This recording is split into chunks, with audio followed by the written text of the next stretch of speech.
नमस्कार सभी को। आप सभी का आपके अपने इस YouTube चैनल पर हार्दिक स्वागत है। आज हम आपके सामने एजुकेशन साइकोलॉजी जो पीडी पाठक द्वारा रचित एक महत्वपूर्ण पुस्तक है, उसका चैप्टर नंबर 36 जो उपलब्धि परीक्षाओं से संबंधित है, ये आपके समक्ष प्रस्तुत करने जा रहे हैं। ये चैप्टर सभी प्रकार की प्रतियोगी परीक्षाओं के लिए बहुत ही महत्वपूर्ण है। तो इस चैप्टर को हम शुरू करने से पहले देखते हैं उपलब्धि परीक्षाओं का अर्थ व परिभाषाएं क्या हैं। विद्यालय की विभिन्न कक्षाओं में अनेक प्रकार के छात्र शिक्षा ग्रहण करने के लिए आते हैं। समान मानसिक योग्यताओं से संपन्न न होने के कारण वे छात्र समय की एक अवधि में विभिन्न विषयों और कुशलताओं में विभिन्न सीमाओं तक वो प्रगति करते हैं। उन छात्रों की इसी प्रगति प्राप्ति या फिर उपलब्धि का मापन या मूल्यांकन करने के लिए उपलब्धि परीक्षाओं की व्यवस्था की गई है। अतः हम कह सकते हैं कि उपलब्धि परीक्षाएं जो हैं, ये वे परीक्षाएं हैं जिसकी सहायता से विद्यालय में पढ़ाए जाने वाले विषयों और सिखाई जाने वाली कुशलताओं में छात्रों की सफलता या उपलब्धि का ज्ञान प्राप्त किया जाता है। हम उपलब्धि परीक्षाओं का अर्थ और अधिक स्पष्ट करने के लिए अलग अलग विद्वानों द्वारा दी गई परिभाषाओं को देखते हैं। सबसे पहले है पेसी, रॉबिन्सन व हॉरेक्स महोदय द्वारा दी गई परिभाषा। इन्होंने कहा है कि उपलब्धि परीक्षाओं का निर्माण मुख्य रूप से छात्रों के सीखने के स्वरूप और सीमा का माप करने के लिए किया जाता है। फिर हम गैरिसन व अन्य के द्वारा दी गई परिभाषा देखते हैं। उपलब्धि परीक्षा जो है, ये बालक को वर्तमान योग्यता या फिर किसी विशिष्ट विषय के क्षेत्र में उसके ज्ञान की सीमा का मूल्यांकन करती है, वही उपलब्धि परीक्षा मानी जाती है। फिर हम आगे बात करें, थोर्नडाइक व हेगन महोदय ने उपलब्धि परीक्षाओं की क्या परिभाषा दी है, तो इन्होंने कहा है कि जब हम उपलब्धि परीक्षा का प्रयोग करते हैं तब हम इस बात का निश्चय करना चाहते हैं कि एक विशिष्ट प्रकार की शिक्षा प्राप्त करने के उपरांत व्यक्ति ने क्या सीखा है, कि उन्होंने क्या नया सीखा है, ये हम उसका उपलब्धि परीक्षाओं के द्वारा पता लगाते हैं। फिर हम देखने वाले हैं एम्स, जो उपलब्धि परीक्षाएं होती हैं, जो अचीवमेंट्स होते हैं। अचीवमेंट टेस्ट के क्या एम है, क्या उद्देश्य हैं, वो हम देखने वाले हैं। साधारण वर्ष के अंत में कि जैसे ही एक वर्ष समाप्त हो जाता है पढ़ाई का, तो साधारणतः उस वर्ष के अंत में विभिन्न कक्षाओं के छात्रों के लिए उपलब्धि परीक्षाओं का आयोजन निम्नलिखित उद्देश्यों से किया जाता है। पहला उद्देश्य है शिक्षक के अध्ययन की सफलता का अनुमान लगाना, कि शिक्षक ने किस प्रकार अध्ययन करवाया है और उन्होंने कहाँ तक सफलता प्राप्त की है। दूसरा, स्टोन्स महोदय के अनुसार क्या उद्देश्य है, इन्होंने कहा कि बालकों की उपलब्धि से सामान्य स्तर का निर्धारित करना, कि बालकों ने अपनी जो पढ़ाई है उसमें उन्होंने सामान्य स्तर निर्धारित किया है या फिर नहीं किया है। अगला उद्देश्य है गेट्स व अन्य महोदय के अनुसार, इन्होंने कहा है कि बालकों की विभिन्न विषयों और क्रियाओं में वास्तविक स्थिति को ज्ञात करना, कि उन्होंने अलग अलग विषयों में कैसे कैसे अंक प्राप्त किए हैं, उनकी वास्तविक स्थिति इसके द्वारा ज्ञात की जाती है। फिर अगला उद्देश्य है बिगेट व हंट महोदय के अनुसार, इन्होंने कहा है कि बालकों को पढ़ाए जाने वाले विद्यालय विषयों में उनके ज्ञान की सीमा का मापन करना, कि उन्होंने किस सीमा तक ज्ञान ग्रहण किया है। अगला उद्देश्य है डगलस एंड हॉलैंड महोदय के अनुसार, इन्होंने कहा है कि बालकों की पढ़ने लिखने के समान कुशलताओं में गति और श्रेष्ठता का निश्चय करना, ये भी इसका प्रमुख उद्देश्य है। अगला उद्देश्य कुपुस्वामी महोदय के अनुसार है। इन्होंने कहा है कि बालकों को ज्ञान के विभिन्न क्षेत्रों में दिए गए प्रशिक्षण के परिणामों का मूल्यांकन करना। अगला जो उद्देश्य है वो गैरिसन एंड अन्य महोदय के अनुसार है। इन्होंने कहा है कि पाठ्यक्रम के लक्ष्यों और उद्देश्यों की प्राप्ति की ओर बालकों का प्रगति की जानकारी करना, कि बालकों की जो प्रगति है उसकी जानकारी हमें इस उपलब्धि परीक्षाओं के द्वारा ही ज्ञात होती है। फिर अगला उद्देश्य है कोलेस्निक महोदय के अनुसार। कोलेस्निक महोदय ने कहा कि बालकों की अधिगम संबंधी जो कठिनाई है उनको ज्ञात करना और उनका निवारण करने के लिए पाठ्यक्रमों में आवश्यक परिवर्तन करना, कि जहाँ भी बालक को कठिनाई महसूस हो उस पाठ्यक्रम को हमें बदल देना चाहिए। उस कठिन पाठ्यक्रम की जगह सरल पाठ्यक्रम का निर्माण करना चाहिए। फिर है उपलब्धि परीक्षाओं के कौन कौन से काइंड्स या प्रकार होते हैं। डगलस एंड हॉलैंड महोदय के अनुसार ये प्रकार यहाँ दिए जा रहे हैं। तो इस प्रकारों की बात करें तो उपलब्धि परीक्षाएं जो हैं ये दो भागों में बांटी गई है। प्रमापित परीक्षण मतलब स्टैंडर्डाइज, और शिक्षक निर्मित मतलब टीचर मेड टेस्ट। फिर शिक्षक निर्मित जो परीक्षाएं हैं उनको भी दो भागों में बांटा है, आत्मनिष्ठ सब्जेक्टिव और वस्तुनिष्ठ ऑब्जेक्टिव। फिर आत्मनिष्ठ परीक्षण है उसको भी दो भागों में बांटा गया है, मौखिक मतलब ओरल टेस्ट और एसे टाइप टेस्ट निबंधात्मक परीक्षण। हम इन विभिन्न प्रकार के परीक्षणों का विवरण नीचे देखने जा रहे हैं। सबसे पहले हम देखते हैं प्रमापित परीक्षण क्या होता है। प्रमापित परीक्षण आधुनिक युग की एक देन मानी जाती है। इनके अर्थ को स्पष्ट करते हुए थॉर्नडाइक व हेगन महोदय ने इसके संबंध में लिखा है कि प्रमापित परीक्षण का अभिप्राय केवल यह है कि सब छात्र समान निर्देशों और समय की समान सीमाओं के अंतर्गत समान प्रश्नों और अनेक प्रश्नों का उत्तर देते हैं, कि इसमें समय का बंधन होता है और उसी समय के बंधन के अंतर्गत उन प्रश्नों का उत्तर देना होता है। फिर है प्रमापित परीक्षणों के कतिपय उल्लेखनीय तथ्य द्रष्टव्य हैं। तो पहला तथ्य है इसका निर्माण एक विशेषज्ञ या फिर विशेषज्ञों के समूह के द्वारा किया जाता है। इसका प्रमापित परीक्षण का निर्माण। दूसरा है इस प्रमापित परीक्षण का निर्माण परीक्षण निर्माण के निश्चित नियमों और सिद्धांतों के अनुसार किया जाता है। तीसरा बिंदु है इसका निर्माण विभिन्न कक्षाओं और विभिन्न विषयों के लिए किया जाता है। एक कक्षा और एक विषय के लिए अनेक प्रकार के परीक्षण हो सकते हैं, इसकी कोई सीमा नहीं है। अगला है जिस कक्षा के लिए जिन परीक्षणों का निर्माण किया जाता है उनको विभिन्न स्थानों पर उसी कक्षा के सैकड़ों हजारों बालकों पर प्रयोग करके निर्दोष बनाया जाता है अथवा उसको प्रमापित किया जाता है। अगला बिंदु है निर्माण के समय इनमें प्रश्नों की संख्या जो है वो बहुत ज़्यादा होती है, पर विभिन्न स्थानों पर प्रयोग किए जाने के फलस्वरूप प्राप्त होने वाले अनुभवों के आधार पर उनकी संख्या में पर्याप्त कमी कर दी जाती है। अगला बिंदु है इसमें दिए हुए प्रश्नों को निश्चित निर्देशों के अनुसार निश्चित समय के अंदर करना पड़ता है।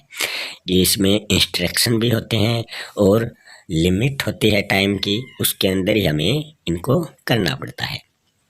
मूल्यांकन या अंक प्रदान करने के लिए भी इसके अंतर्गत निर्देश दिए हुए होते हैं। अगला बिंदु है इनका प्रकाशन, जो प्रमापित परीक्षण है उनका प्रकाशन किसी संस्था या फिर किसी व्यापारिक फर्म के द्वारा किया जाता है उदाहरण के रूप में हम देखें, भारत में central institute of education, national council of education research and training, Jamia Millia Oxford university press आदि ने इनको प्रकाशित किया है। फिर है शिक्षक निर्मित जो परीक्षण है वो क्या होता है। शिक्षक निर्मित परीक्षण आत्मनिष्ठ और वस्तुनिष्ठ दोनों प्रकार के होते हैं। सामान्य रूप से शिक्षकों द्वारा सभी विषयों पर परीक्षणों का निर्माण किया जाता है और कुछ समय पूर्व तक इन परीक्षणों का रूप जो होता है वो आत्मनिष्ठ होता था। भारत में अब भी इसी प्रकार के परीक्षणों का प्रचलन है, यद्यपि वस्तुनिष्ठ परीक्षणों के निर्माण की दिशा में सक्रिय कदम उठाए जा रहे हैं। सब शिक्षकों में परीक्षणों के लिए प्रश्नों का निर्माण करने की समान योग्यता नहीं होती, अतः एक ही विषय पर दो शिक्षकों द्वारा निर्मित प्रश्नों के स्तरों में हमें अंतर देखने को मिलता है, जिसके फलस्वरूप उनको प्रयोग करके छात्रों के ज्ञान का ठीक मूल्यांकन नहीं किया जा सकता। इसलिए शिक्षक निर्मित परीक्षणों को विश्वसनीय नहीं माना जाता। एलिस ने इसके संबंध में कहा है कि शिक्षक निर्मित परीक्षणों में बहुधा कम विश्वसनीयता पाई जाती है। फिर है प्रमापित परीक्षण और शिक्षक निर्मित परीक्षण, इन दोनों की तुलना कि इनमें क्या समानता और क्या असमानता है। सबसे पहले हम देखें प्रमापित परीक्षण की श्रेष्ठता। थॉर्नडाइक व हेगल महोदय ने इसके संबंध में कहा कि प्रमापित परीक्षण को शिक्षक निर्मित परीक्षण से श्रेष्ठ सिद्ध करने के लिए निम्नलिखित तथ्य इन्होंने दिए हैं। पहला तथ्य दिया है कि प्रमापित परीक्षण को संपूर्ण देश के किसी भी विद्यालय में किसी भी कक्षा के लिए प्रयोग में लाया जा सकता है। शिक्षक निर्मित परीक्षण को केवल उसी विद्यालय में किसी विशेष कक्षा के लिए ही प्रयोग में लाया जा सकता है। तो पहला अंतर तो ये हो गया। दूसरा है प्रमापित परीक्षण का निर्माण किसी विशेषज्ञ या फिर विशेषज्ञों के समूह के द्वारा किया जाता है, जबकि जो शिक्षक निर्मित परीक्षण होता है उसका निर्माण विद्यालय के अध्यापक के द्वारा अकेले या फिर किसी की सहायता के बिना भी किया जा सकता है। अगला अंतर है प्रमापित परीक्षण में प्रयोग की जाने वाली परीक्षा सामग्री का व्यापक रूप से पहले ही परीक्षण कर लिया जाता है, जबकि जो शिक्षक निर्मित परीक्षण होता है उसमें इस प्रकार का कोई भी परीक्षण पहले नहीं किया जा सकता। अगला अंतर है प्रमापित परीक्षण में बहुत अधिक विश्वसनीयता होती है, जबकि जो शिक्षक निर्मित परीक्षण है उसमें विश्वसनीयता बिल्कुल कम पाई जाती है। उपयुक्त कारणों के फलस्वरूप थॉर्नडाइक महोदय व हेगन महोदय का परामर्श यही है कि प्रमापित परीक्षणों का ही विश्वास किया जाना चाहिए। शिक्षक निर्मित जो परीक्षण है वो विश्वसनीय नहीं माने जाते। फिर है प्रमापित परीक्षण की निम्नता क्या है, कि किस कारण से ये शिक्षक निर्मित परीक्षणों से निम्न माने जाते हैं। ऊपर तो हमने इसकी श्रेष्ठता देखी है और अब इसकी न्यूनता देखने वाले हैं। कुछ लेखकों ने प्रमापित परीक्षण को शिक्षक निर्मित परीक्षण से भी निम्न दृष्टि से सिद्ध करने का प्रयास किया है। पहला प्रयास यह है कि प्रमापित परीक्षण के निर्माण में के लिए समय जो होता है वो बहुत अधिक लगता है और धन भी बहुत लगता है, परंतु जो शिक्षक निर्मित परीक्षण है उसमें समय व धन की बचत होती है। दूसरा अंतर है प्रमापित परीक्षण इस बात का मूल्यांकन नहीं कर सकता कि कक्षा में क्या पढ़ाया जा सकता है और क्या पढ़ाया जाना चाहिए, जबकि जो शिक्षक निर्मित परीक्षण है वो इन दोनों बातों का मूल्यांकन कर सकता है कि कक्षा में क्या पढ़ाया जा सकता है और क्या पढ़ाया जाना चाहिए। अगला अंतर है प्रेसी, रॉबिन्सन एंड हॉरक्स महोदय के अनुसार प्रमापित परीक्षण शिक्षक के शैक्षिक लक्ष्यों का अनुमान लगाने में असफल रहता है। जबकि जो शिक्षक निर्मित परीक्षण है वो शिक्षक के शैक्षिक लक्ष्यों का अनुमान लगाने में सफल होता है, लक्ष्यों का वो मापन कर सकता है। अगला अंतर है क्रो एंड क्रो महोदय के अनुसार कि प्रमापित परीक्षण अध्यापक की शैक्षिक सफलता और छात्रों की वास्तविक प्रगति का मूल्यांकन करने में सफल नहीं होते, जबकि शिक्षक निर्मित परीक्षण जो है वो इन दोनों लक्ष्यों को प्राप्त करने में सफलता प्राप्त करता है। ऊपर लिखित कारणों के फलस्वरूप अनेक लेखक प्रमापित परीक्षण को शिक्षक निर्मित परीक्षण से निम्नतर स्थान देते हैं। अब हम आगे देखने वाले हैं निष्कर्ष। जिन परिस्थितियों में हमारे विद्यालय कार्य कर रहे हैं उन पर विचार करके तो यही कहना औचित्यपूर्ण जान पड़ता है कि शिक्षक निर्मित परीक्षणों का प्रयोग ही अधिक हितकर माना जाता है।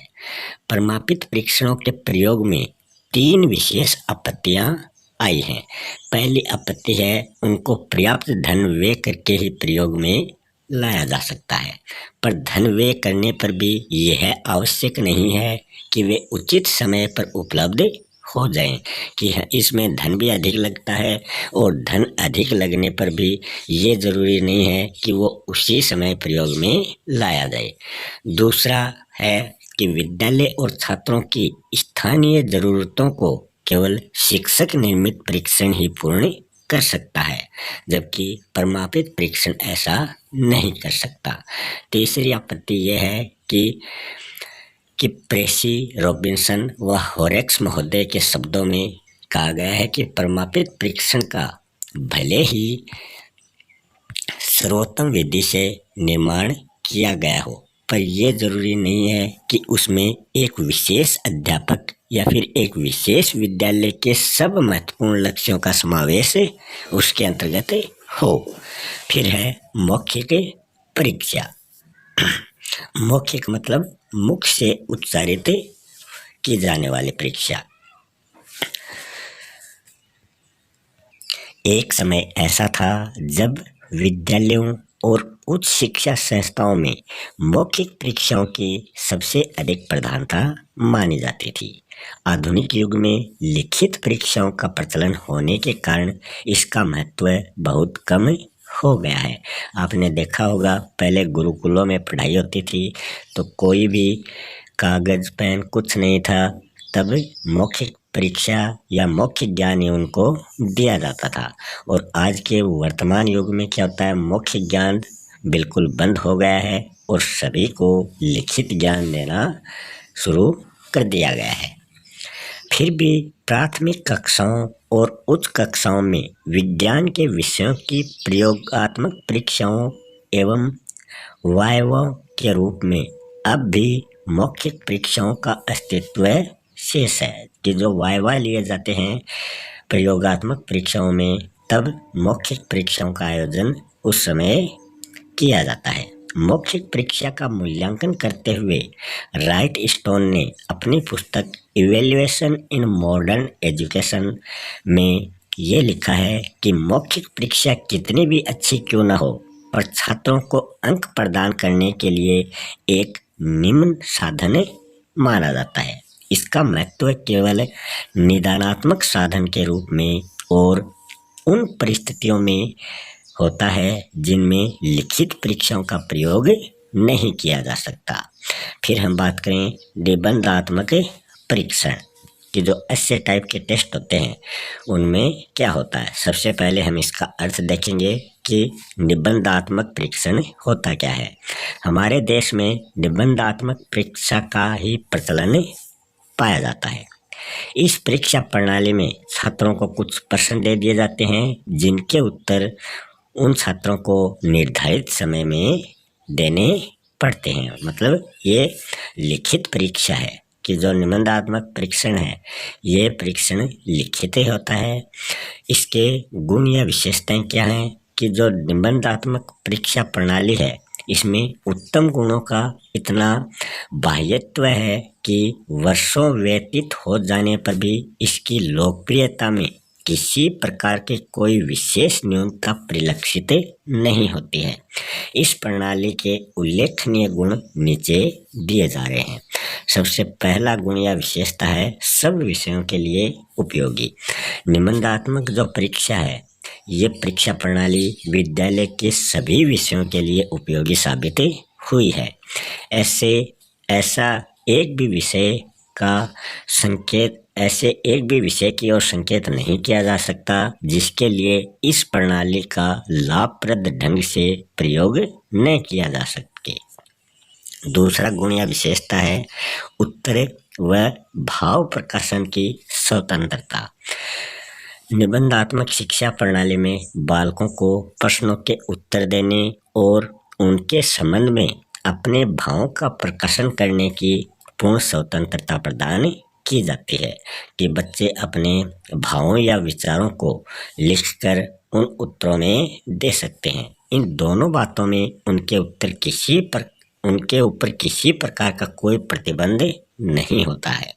अगला गुण या विशेषता है शिक्षक को सुगमता। निबंधात्मक शिक्षण परीक्षा जो है, ये प्रणाली शिक्षक के लिए अत्यधिक सुगम मानी जाती है क्योंकि वह प्रश्नों की रचना जो करता है वो थोड़े ही समय में और बिना किसी विशेष प्रयास के कर सकता है। आवश्यकता पड़ने पर वो उन प्रश्नों को बोल भी सकता है या फिर श्यामपट्ट पर लिख सकता है क्योंकि इन प्रश्नों की संख्या सीमित होती है। अगला गुण या विशेषता है बालकों की सुगमता। निबंधात्मक परीक्षा प्रणाली जो है, यह बालकों के लिए भी सुगम मानी जाती है क्योंकि इसमें ऐसे कोई विशेष निर्देश नहीं होते हैं जिनको समझने में बालकों को किसी प्रकार की कठिनाई का अनुभव हो। अगला गुण या विशेषता है बालकों के तथ्यात्मक ज्ञान की परीक्षा। निबंधात्मक परीक्षण प्रणाली का प्रयोग करके बालकों में तथ्यात्मक ज्ञान की अति सरलता से परीक्षा ली जा सकती है। अगला गुण है बालकों की विभिन्न योग्यताओं की परीक्षा। निबंधात्मक परीक्षा प्रणाली का प्रयोग करके बालकों को लगभग सभी प्रकार की योग्यताओं की परीक्षा ली जा सकती है, जैसे कि विचार संगठन, विवेचन और अभिव्यक्ति, संबद्ध चिंतन एवं तार्किक लेखन। अगला गुण या विशेषता है बालकों की प्रगति का वास्तविक ज्ञान। निबंधात्मक परीक्षा प्रणाली शिक्षक को बालकों की प्रगति का वास्तविक ज्ञान प्रदान करती है। वह उनके उत्तरों को पढ़कर उनसे संबंधित विषयों में उनकी उपलब्धियों का यथार्थ ज्ञान प्राप्त कर लेता है। फिर निबंधात्मक जो परीक्षा है उसमें क्या कमी है, क्या दोष है, वो भी देख लेते हैं। आधुनिक शिक्षा मनोविज्ञान ने निबंधात्मक परीक्षा प्रणाली के अनेक दोषों पर प्रकाश डाला है कि इसके गुण हैं, जिस चीज़ के गुण होते हैं उसके कुछ दोष भी होते हैं कि उसमें कुछ अच्छाई है तो उसमें बुराई भी जरूर पाई जाती है। इन दोषों पर प्रकाश डालकर उसकी अनुपयुक्तता प्रमाणित करने का प्रयास कुछ विद्वानों ने किया है। इसके निम्नलिखित दोष हैं। पहला है सीमित प्रतिनिधित्व। निबंधात्मक परीक्षा प्रणाली का सबसे श्रेष्ठ जो दोष माना जाता है वो यही है कि वह विषय का सीमित प्रतिनिधित्व करती है कि इसमें जो सिलेबस होता है वो लिमिट का होता है, सीमित का होता है। इसका अभिप्राय यह है कि इसमें संपूर्ण विषय से संबंधित प्रश्न नहीं पूछे जाते। विषय के अनेक भाग होते हैं जिन पर एक भी प्रश्न नहीं पूछा जाता। प्रणाली की इस निर्बलता से लाभ उठाकर छात्र जो होते हैं वो थोड़े से प्रश्नों को चुनते हैं और उन प्रश्नों के उत्तरों को वो रट लेते हैं। इस निर्बलता का मुख्य कारण यही है कि प्रश्नों की सीमित संख्या, 5 या 10 प्रश्न संपूर्ण विषय का प्रतिनिधित्व नहीं कर सकते, तो ये इसका सबसे बड़ा दोष है। दूसरा दोष है वैधता का, कि इसमें जो वैधता होती है उसका अभाव होता है। निबंधात्मक परीक्षा प्रणाली में वैधता का स्पष्ट अभाव हमें देखने को मिलता है। वैधता का अर्थ है कि परीक्षा उन गुणों, तथ्यों और कुशलताओं की जांच करे जिसकी जांच करना उसका लक्ष्य या फिर ध्येय है। अनेक अध्ययनों के द्वारा ये सिद्ध किया गया है कि निबंधात्मक परीक्षा जो है वो वास्तव में विषय के ज्ञान की जांच न करके बालकों की भाषा लेखन शक्ति आदि की जांच वो करती है। अगला दोष है विश्वसनीयता का अभाव। निबंधात्मक परीक्षा प्रणाली में जो अंक प्रदान किए जाते हैं उन पर कभी भी विश्वास नहीं किया जा सकता। इसका कारण ये माना जाता है कि यदि एक छात्र की एक ही उत्तर पुस्तिका को दो परीक्षक अगर जांचते हैं तो एक ही शिक्षक कुछ समय व्यतीत जांचते हैं या फिर एक ही शिक्षक कुछ समय व्यतीत होने के पश्चात जांचता है तो अंकों में अंतर मिलता है। जैसे एक ही टीचर ने अब उसकी नोटबुक जांची है और 2 घंटे बाद में जब वो उसी नोटबुक को दोबारा जांचेगा तो उसके पहले जांचने में और दोबारा जांचने में अंकों का अंतर हमें दिखाई देता है। परीक्षा को विश्वसनीय तभी कहा जा सकता है जब छात्र को अपने उत्तरों के लिए सदैव समान अंक प्राप्त होते हैं। इसलिए ये परीक्षा क्या है, अविश्वसनीय है। निबंधात्मक परीक्षा प्रणाली को इस दृष्टिकोण से अविश्वसनीय कहा जा सकता है।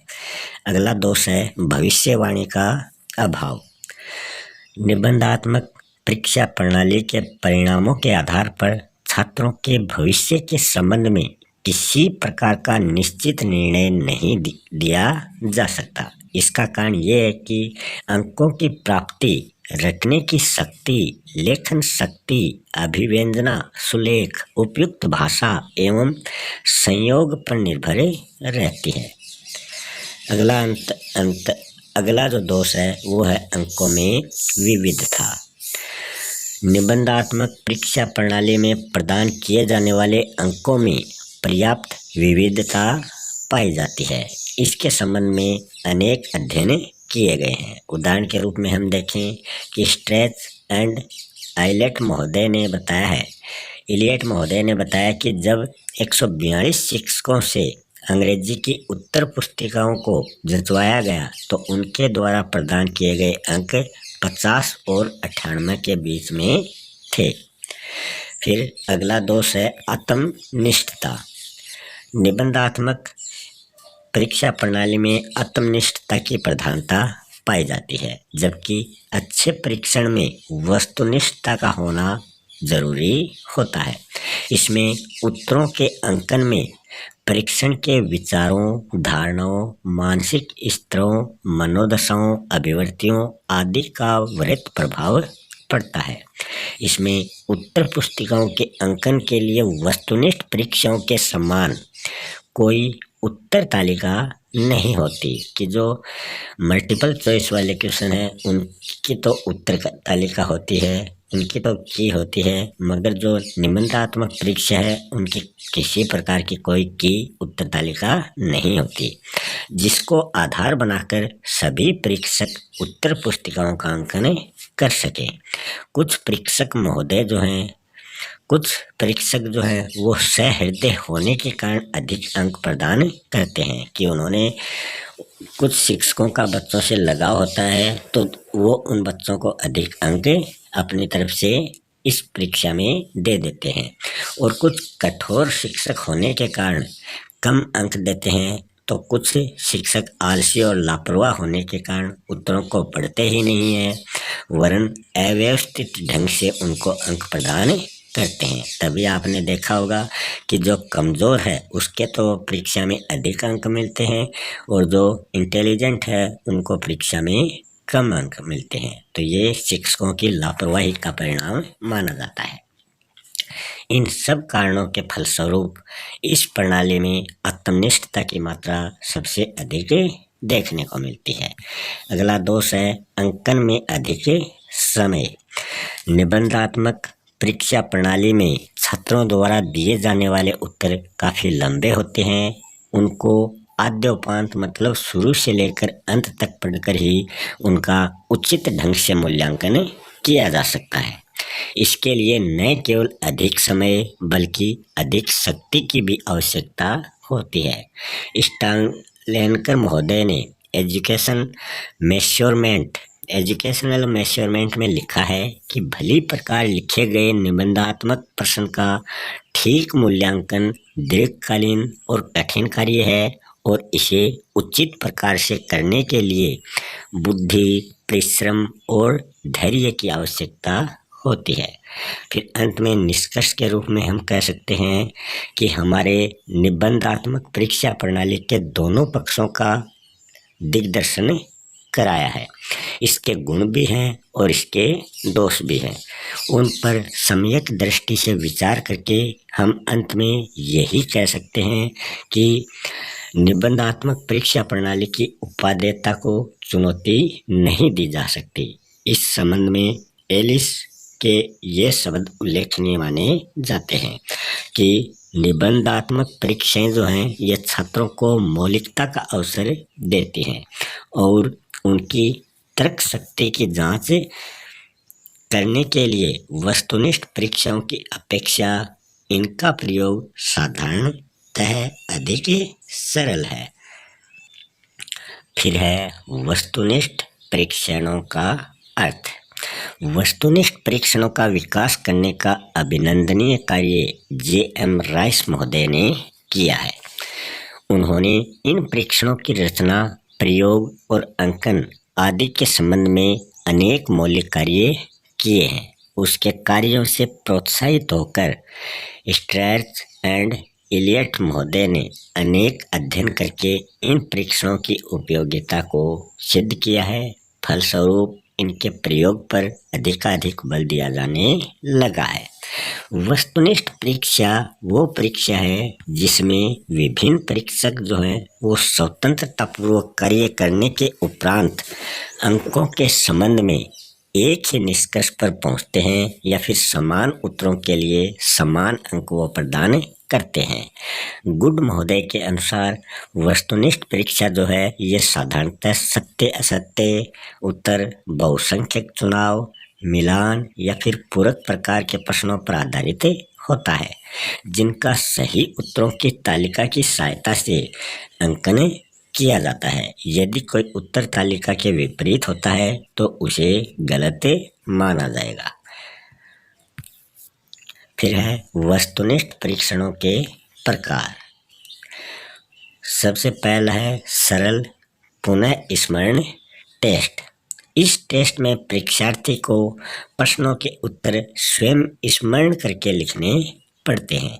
इसमें निर्देश होते हैं, निम्नलिखित प्रश्नों के उत्तर उनके समक्ष जो कोष्टक दिए गए हैं उनमें लिखिए। जैसे भारत कब स्वतंत्र हुआ तो इसके कोष्टक में इसका उत्तर लिखना है और वो एक ही शब्द में लिखना है, जैसे 1947 या 15 अगस्त 1947।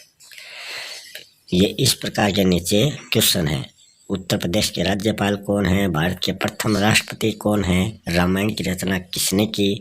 तो इस प्रकार के क्वेश्चन आप कमेंट बॉक्स में वर्तमान समय की स्थिति को ध्यान में रखते हुए इनके उत्तर देने का प्रयास करें।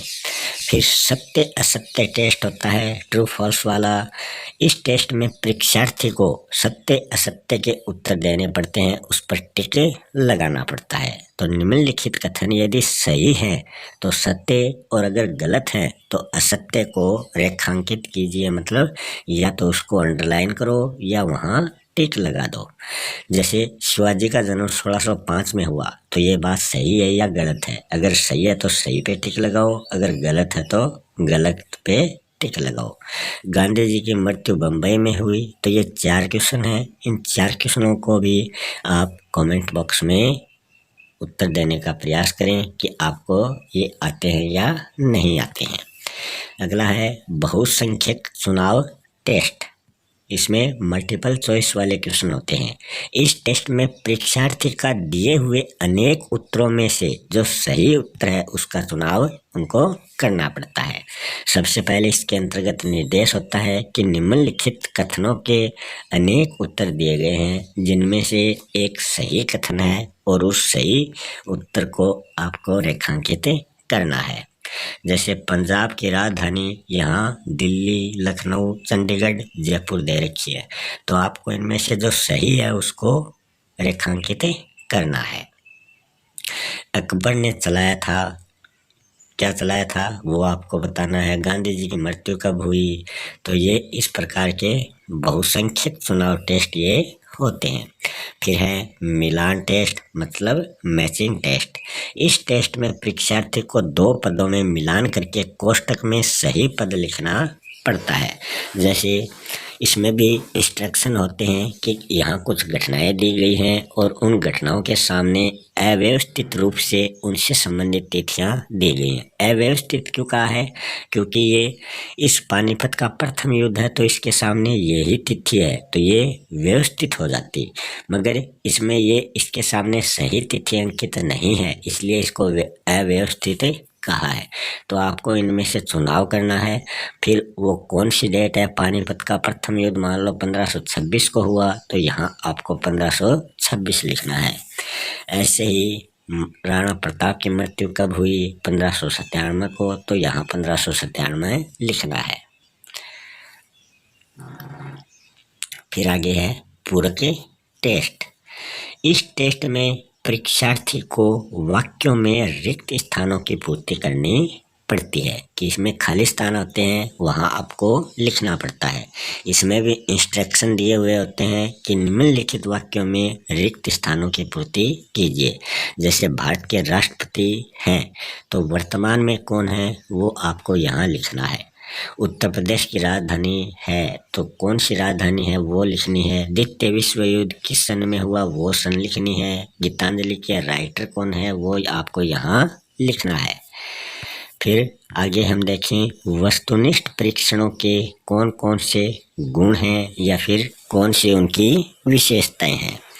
अनेक गुणों या विशेषताओं के कारण वस्तुनिष्ठ परीक्षा प्रणाली के प्रचलन में दिन प्रतिदिन वृद्धि होती चली जा रही है। हम यहाँ उनका संक्षिप्त विवरण प्रस्तुत कर रहे हैं।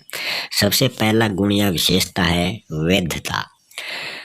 वस्तुनिष्ठ परीक्षा प्रणाली का एक मुख्य गुण है इसकी वैधता। यह उसी निर्धारित योग्यता का माप करती है जिसके लिए इसका निर्माण किया गया है, अन्य योग्यता का ये माप नहीं करती है। दूसरा गुण है वस्तुनिष्ठता। वस्तुनिष्ठ परीक्षा प्रणाली में वस्तुनिष्ठता इतनी अधिक होती है कि अंक प्रदान करने के समय परीक्षक के व्यक्तिगत निर्णय या फिर विचार, धारणा, मानसिक स्तर, मनोदशा आदि के लिए इसमें कोई स्थान नहीं होता कि शिक्षक इसमें यह नहीं कर सकता कि ये मेरा प्रिय विद्यार्थी है इसको मैं अधिक अंक दूं और ये विद्यार्थी अच्छा नहीं है तो इसको मैं कम अंक दूं। अगर उत्तर सही है तो वो उसका चाहे प्रिय विद्यार्थी हो चाहे अप्रिय विद्यार्थी हो उसको उसे सही ही मानना पड़ेगा। अगला गुण है विश्वसनीयता। वस्तुनिष्ठ परीक्षा प्रणाली में विश्वसनीयता अपनी चरम सीमा पर पाई जाती है। इसका कारण यह है कि चाहे कोई भी व्यक्ति अंक प्रदान करे उनमें किसी प्रकार का अंतर नहीं होता।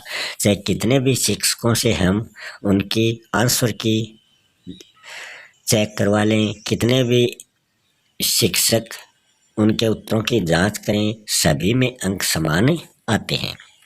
अगला गुण है विभेदीकरण। वस्तुनिष्ठ परीक्षा प्रणाली की एक मुख्य विशेषता है इसका विभेदीकरण करने की क्षमता। इसका अभिप्राय यह है कि ये प्रतिभाशाली और मंदबुद्धि छात्रों के भेद को स्पष्ट कर देती है कि कौन छात्र प्रतिभाशाली है और कौन छात्र मंदबुद्धि है। अगला गुण है धन की बचत। वस्तुनिष्ठ परीक्षा प्रणाली में इतना कम लिखना पड़ता है कि साधारणतया 2-3 प्रश्नों की उत्तर पुस्तिकाएं ही काफ़ी होती हैं। अतः इस प्रणाली का प्रयोग करने से धन की भी बचत होती है। अगला गुण है समय की बचत। धन के साथ समय भी इसमें कम लगता है। वस्तुनिष्ठ परीक्षा प्रणाली में छात्र कम समय में बहुत से प्रश्नों का उत्तर दे देते हैं।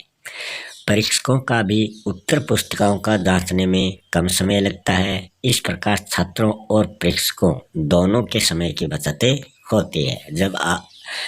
अब आप देखते हैं, आप कोई कंपटीशन एग्ज़ाम देने जाते हैं तो वहाँ आपको जो क्वेश्चन दिए जाते हैं और जो समय दिया जाता है, वो दोनों समय तो कम होता है, क्वेश्चन अधिक होते हैं, मगर वो सभी क्वेश्चन जो होते हैं वो चॉइस वाले होते हैं। इसलिए आप कम समय में अधिक से अधिक क्वेश्चन सॉल्व कर सकते हो। तो वहाँ धन की भी बचत होती है और समय की भी बचत होती है। अगला गुण है विस्तृत प्रतिनिधित्व। वस्तुनिष्ठ परीक्षा प्रणाली में प्रत्येक प्रश्न पत्र में प्रश्नों की संख्या इतनी ज़्यादा होती है कि विषय का कोई भी अंग उसमें अछूता नहीं बचता, कि जो सिलेबस में है उस सभी सिलेबस के आधार पर इसमें क्वेश्चन तैयार किए जाते हैं। इस प्रकार यह प्रणाली विषय का विस्तृत प्रतिनिधित्व करती है। अगला गुण है एक संक्षिप्त उत्तर। वस्तुनिष्ठ परीक्षा प्रणाली में एक प्रश्न का केवल एक ही संक्षिप्त उत्तर हो सकता है, अतः छात्रों को अपने उत्तरों के संबंध में किसी प्रकार का कोई भ्रम नहीं रहता है। अगला गुण है उत्तर की सरलता। वस्तुनिष्ठ परीक्षा प्रणाली में उत्तर देना बहुत सरल होता है। इसका कारण यह होता है कि छात्र हाँ या फिर नहीं लिखकर सत्य या असत्य में से एक पर निशान लगाकर एक या दो शब्दों को रेखांकित करके और इसी प्रकार के अन्य सरल कार्य करके अपने उत्तर वो दे सकता है। तो इसमें लिखने का इतना समय नहीं होता है। अगला गुण है छात्रों का संतोष। वस्तुनिष्ठ परीक्षा प्रणाली में छात्रों को ठीक अंक मिलते हैं। इससे उनको न केवल संतोष प्राप्त होता है बल्कि उनको अधिक परिश्रम करने की प्रेरणा भी मिलती है। अगला गुण है छात्रों के लिए उपयोगी। वस्तुनिष्ठ परीक्षा प्रणाली में उत्तर पुस्तिकाओं को जांचने में इतना कम समय लगता है कि वे शीघ्र ही छात्रों को लौटा दी जाती हैं। छात्र अपनी अशुद्धियों से अवगत होकर उनके संबंध में शिक्षक से विचार विमर्श कर लेते हैं कि हमारी ये गलती हुई है, हम इसको किस प्रकार सुधार सकते हैं। इस प्रकार ये प्रणाली जो है ये छात्रों के लिए बहुत ही उपयोगी साबित हुई है। अगला गुण है अंकों में समानता। वस्तुनिष्ठ परीक्षा प्रणाली में सब छात्रों को सब परीक्षकों से समान अंक प्राप्त होते हैं, अतः उनके अंकों में पूर्ण समानता पाई जाती है। अगला गुण है अंकन में सरलता। वस्तुनिष्ठ परीक्षा प्रणाली में अंकन जो है वो उत्तरों को तालिका की सहायता से उसका अंकन किया जाता है, अतः अंकन का कार्य सरल होता है और समय भी कम लगता है। अगला गुण है रटने का अंत। वस्तुनिष्ठ परीक्षा प्रणाली रटने की प्रथा का अंत करती है, क्योंकि इस प्रणाली में कुछ प्रश्नों के उत्तरों को रट लेने से काम नहीं चलता, अतः छात्र रटने के बजाय विषय वस्तु को ध्यान से पढ़कर उसे स्मरण करते हैं। अगला गुण है ज्ञान की वास्तविक जांच। वस्तुनिष्ठ परीक्षा प्रणाली में छात्रों को अति संक्षिप्त उत्तर देने पड़ते हैं, अतः वे अपनी अज्ञानता को भाषा के आवरण में नहीं छिपा पाते हैं। इस प्रकार ये प्रणाली छात्रों के ज्ञान की वास्तविक जांच करती है। फिर जैसे किसी चीज़ में अगर गुण है तो उसमें कोई ना कोई कमी भी आपको देखने को मिल जाएगी। तो वस्तुनिष्ठ परीक्षा में अगर इतने गुण हैं तो हम इसमें कुछ कमियां भी देखने जा रहे हैं, इसमें क्या दोष हैं, क्या कमियां हैं। वस्तुनिष्ठ परीक्षणों के निरंतर प्रयोग से इसमें कुछ ऐसे दोष उभर कर सामने आ गए हैं जिनके कारण अनेक शिक्षाविद इनको छात्रों के लिए अहितकर समझने लगे हैं। वो दोष कौन कौन से हैं? सबसे पहला दोष है अनुमान को प्रोत्साहन। वस्तुनिष्ठ परीक्षण छात्रों में अनुमान लगाने की जो अवांछनीय प्रवृत्ति है उसको प्रोत्साहन देते हैं। वे बुद्धि का प्रयोग न करके केवल अनुमान से सत्य या सत्य पर चिन्ह लगा देते हैं। उनको पता है कि अगर हम सत्य या सत्य में किसी एक पर ऐसे ही तुक्का लगा देंगे तो शायद वो सही हो जाएगा, और शब्दों को रेखांकित कर देते हैं, तो इसमें अनुमान अधिक लगाया जाता है। फिर है भाव प्रकाशन की असमर्थता। वस्तुनिष्ठ परीक्षण छात्रों की अभिव्यंजना जो शक्ति है उसका विकास नहीं करते, अतः वे अपने भावों का प्रकाशन करने में असमर्थ रहते हैं, क्योंकि इसमें उनको अपनी तरफ से कुछ नहीं लिखना आता, कुछ नहीं लिखना होता है। इसमें जो उत्तर सीमित होता है सिर्फ उसी प्रश्न का उत्तर देना पड़ता है। अगला दोष है भाषा व शैली की दुर्बलता। वस्तुनिष्ठ परीक्षणों को भाषा और शैली से कोई प्रयोजन नहीं होता, अतः छात्र इन बातों की ओर रंग मात्र भी ध्यान नहीं देते हैं, जिसके फलस्वरूप उनकी भाषा और शैली जो है वो सदैव के लिए निर्बल हो जाती है। अगला दोष है श्रेष्ठ मानसिक शक्तियों की जांच असंभव है। वस्तुनिष्ठ परीक्षणों द्वारा श्रेष्ठ मानसिक शक्तियों की जांच जो होती है वो संभव नहीं होती है। उदाहरण के रूप में हम देखें कि इन परीक्षणों में तर्क, चिंतन, मौलिक विचार, सृजनात्मक कल्पना और विश्लेषण शक्तियों की जांच का कोई भी स्थान इसके अंतर्गत हमें नहीं देखने को मिलता।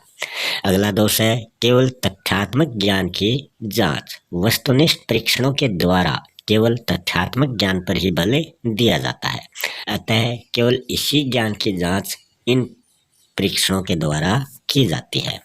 अगला दोष है विवादाग्रस्त तथ्यों व समस्याओं की अवहेलना। साहित्य, इतिहास और सामाजिक विज्ञान में अनेक विवादग्रस्त तथ्य और समस्याएं हमें देखने को मिलती हैं एवं इनको अत्यधिक महत्वपूर्ण समझा जाता है, क्योंकि वस्तुनिष्ठ परीक्षणों में प्रश्नों के उत्तर संदेहपूर्ण नहीं हो सकते हैं।